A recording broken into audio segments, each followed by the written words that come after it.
Music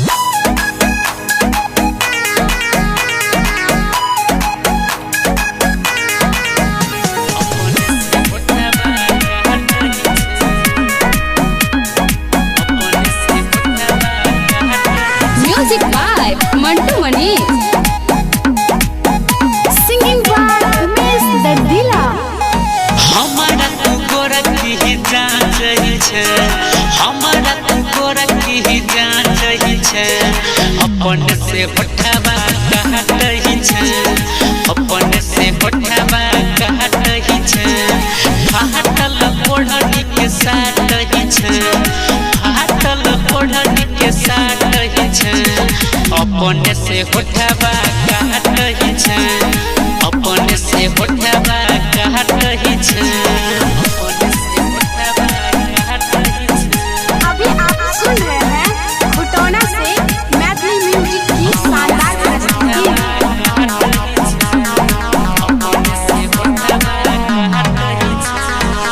रहे छछौरी सज सवर के लाइन हमरा मारै छे। ओटी के अपना मुहवा में लहके देख हमरा झारै छे। हाँ हाँ रहे छछौरी सज सवर के लाइन हमरा मारै छे। ओटी के अपना मुहवा में लहके देख हमरा झारै छे।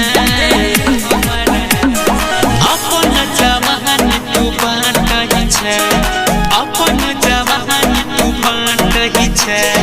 अपन से होठवा कहत छे, अपन से होठवा कहत छे। हमारा तू गोरखी ही जाँच छे, हमारा तू गोरखी ही जाँच छे। अपन से होठवा कहत छे, अपन से होठवा कहत छे। अपन से होठवा कहत छे। अपन से होठवा कहत छे, अपन से होठवा कहत छे। दिन में 3 बेर लगा के मेकअप घूमै छ छौरी तू खुला गे। कहै छौ में से सुनै के गोरखी छोड़ो जवानी बुला बुला गे। छोड़ो जवानी बुला बुला। हाँ हाँ दिन में 3 बेर लगा के मेकअप घूमै छ छौरी तू खुला गे।